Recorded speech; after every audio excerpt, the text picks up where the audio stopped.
Clint Eastwood was born in 1930 in San Francisco, California, at the height of the Great Depression. Clint Eastwood's teenage years were a patchwork of jobs, working as a lifeguard, a logger, and at a gas station. Despite his imposing height and good looks, Eastwood wasn't particularly ready to go to Hollywood. In 1951, Clint was drafted into the U.S. Army during the Korean War. Stationed at Fort Ord, California, he served as a swimming instructor. During his time at Fort Ord, Eastwood's life took an unexpected turn. A Hollywood insider visiting the base noticed Clint and suggested he try his luck in acting. So, encouraged though far from confident, Eastwood moved to Los Angeles after his discharge. Clint Eastwood's big break came in 1959 when he landed a role in an American TV series, Rawhide. The show followed a group of cowboys driving cattle across the American frontier. After a few years, Clint felt confined by the role. He wanted more depth, more complexity, and more control over his career. Western cowboy movies, a favorite genre in the 1950s, had lost popularity in the 1960s. Audiences were tired of the clean-cut heroes and predictable morality tales. Then appeared out of nowhere Sergio Leone, a struggling Italian filmmaker. Though he had worked as an assistant director in Italian cinema, Sergio, largely unknown outside of Italy, had yet to make a name for himself as a director. But in 1964, he would release the first movie in a brand new genre, today nicknamed spaghetti western, that will captivate the world. And for the lead in his first spaghetti western movie titled A Fistful of Dollars, he chose a rather unknown American actor with a rugged charm and a steely gaze, Clint Eastwood. A Fistful of Dollars, first part of a trilogy, turned Clint Eastwood into a planetary movie star. His decision to take on the role came during a period when he was on a break from his TV series. The offer from Sergio Leone was a chance to break out of TV and explore something new. Though the movie was low budget, $200,000 for the entire production, shot in Spain, and featured an unknown director, Clint Eastwood was intrigued by the unconventional filming approach Sergio proposed, and motivated by the opportunity to work in a different genre and a fresh international setting, despite the risks. Sergio's creation of the spaghetti western genre was a result of both artistic vision and practical necessity. With few resources for elaborate sets, actors, costumes, or action sequences, he focused on building tension through extended, dialogue-free, minimalistic scenes. This often involved intense close-ups of characters' faces, lingering shots of their eyes, and deliberate pacing. These moments created a palpable sense of anticipation, turning simple standoffs into dramatic masterpieces. Clint Eastwood's minimalist acting style, few words, subtle expressions, and commanding body language brought a new level of intensity to the screen. This, paired with Sergio Leone's masterful direction and Ennio Morricone's haunting musical score, created a cinematic experience that was groundbreaking. Ennio Morricone used unconventional techniques to create unforgettable music. Instead of relying on traditional orchestral arrangements, he used whistling, electric guitars, harmonicas, and gunshots to craft his soundtracks. These sounds became as integral to the storytelling as the visuals, dictating their rhythm and mood. With For a Few Dollars More in 1965 and The Good, the Bad, and the Ugly in 1966, Eastwood, Leone, and Morricone took the Western to new heights. These films with more budget weren't just about gunfights and saloons. They were character studies set against the harsh realities of greed, betrayal, and survival. By the late 1960s, Clint Eastwood had established himself as the definitive cowboy. But as cinema evolved, so did Eastwood's ambitions. He sought to break free from the confines of the Western genre, exploring new roles that would challenge him as an actor and captivate audiences in entirely different ways. This transition marked a turning point in his career, and in 1971, Clint Eastwood traded his cowboy hat for a .44 Magnum revolver in one of the most iconic roles of his career, Harry Callahan in Dirty Harry. Set in the streets of San Francisco, Dirty Harry introduced audiences to a new kind of hero, or rather, anti-hero. Harry Callahan was a no-nonsense cop willing to bend the rules to deliver justice.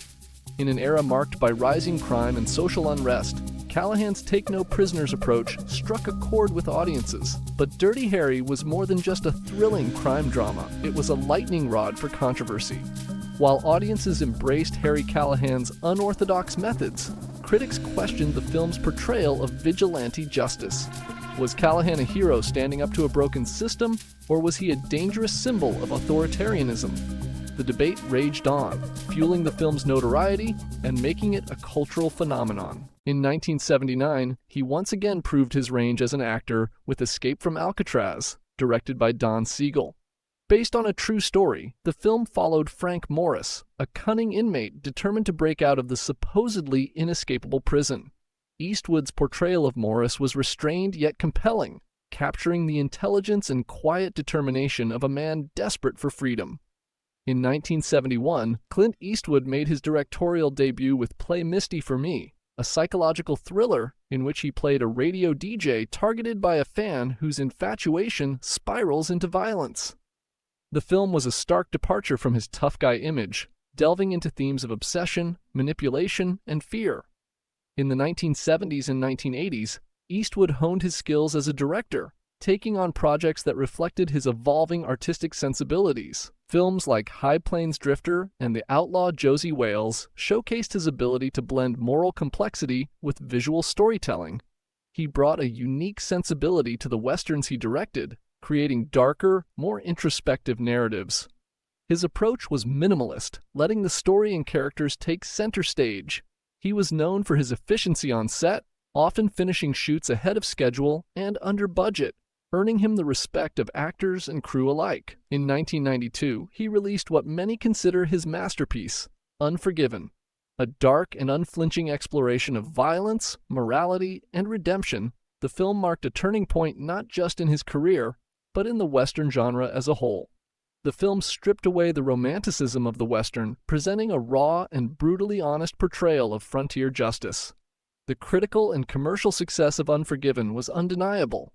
The film won 4 Academy Awards, including Best Picture and Best Director for Eastwood. It was more than a triumph. It was a reinvention of the Western, cementing his status as a master filmmaker. In 2004, Eastwood delivered another masterpiece, Million Dollar Baby, a departure from his earlier work, yet it carried the same emotional depth and moral complexity that defined his best films. The story of Maggie Fitzgerald, an underdog boxer, and Frankie Dunn, her reluctant but caring trainer, was both inspiring and devastating. Eastwood's portrayal of Frankie was one of quiet dignity, and Hilary Swank's performance as Maggie was nothing short of transformative. Million Dollar Baby explored themes of ambition, sacrifice, and the moral dilemmas of mercy. It struck a deep chord with audiences and critics alike, earning 4 Academy Awards, including Best Picture, Best Director, and acting Oscars for Swank and Morgan Freeman. Eastwood had once again proven his ability to craft stories that resonated on a deeply human level. In 2008, Clint Eastwood returned to acting and directing with Gran Torino, a film that explored themes of prejudice, redemption, and cultural change. Playing Walt Kowalski, a gruff Korean War veteran, Eastwood delivered a performance that was equal parts tough and tender. At its core, Gran Torino was a story of transformation, of a man coming to terms with his own biases and learning to connect with those he once shunned. The film's exploration of intergenerational and intercultural relationships resonated deeply with audiences, making it one of Eastwood's most successful films of the 2000s. What sets Clint Eastwood apart as a director is his understated approach. He believes in simplicity, letting the story and characters speak for themselves. Eastwood often works with minimal takes, trusting his actors to deliver natural, unforced performances. His films are characterized by their emotional honesty, moral ambiguity, and quiet intensity. Long before Clint Eastwood became a household name in Hollywood, he was enamored with music, especially jazz. As a teenager, he dreamed of becoming a professional musician. And though life took him in a different direction, his love for music never faded. Over the years, his passion for jazz has woven itself into his films. In the 1988 movie Bird, a biographical drama about legendary saxophonist Charlie Parker, he explored the highs and lows of the jazz world with an authenticity only a true fan could achieve. He also composed original scores for several of his films, including Mystic River, Million Dollar Baby, and Gran Torino. Clint Eastwood's life has also been shaped by his political beliefs. An advocate for individualism and personal freedom, Eastwood's libertarian leanings have often found their way into his work, reflected in characters who challenge authority and forge their own paths. He's spoken out on issues ranging from gun control to environmental conservation, emphasizing the importance of balanced perspectives and personal responsibility. Clint Eastwood's impact on Hollywood is immeasurable. As an actor, he redefined what it meant to be a leading man, blending strength with introspection. As a director, he inspired generations of actors and filmmakers. Quentin Tarantino, Martin Scorsese, Christopher Nolan have cited Eastwood's work as a profound influence. Hilary Swank, Bradley Cooper, Morgan Freeman have praised his ability to bring out their best performances. Beyond acting and filmmaking, Clint Eastwood has made strategic investments in real estate and founded Malpaso Productions in 1967, which has produced many of his films, providing him with greater creative control and a larger share of the profits. As of December 2024, Clint Eastwood's net worth was estimated to be approximately $375 million. Clint Eastwood's body of work spans more than 70 films, with countless roles that have left audiences in awe. As an actor, he defined the archetype of the rugged individualist. As a director, he elevated cinema with stories that challenge, inspire, and endure. If you've been inspired by this story, share your favorite Eastwood moments in the comments below, and like, subscribe, and stay connected for more stories of the icons who have shaped our civilizations.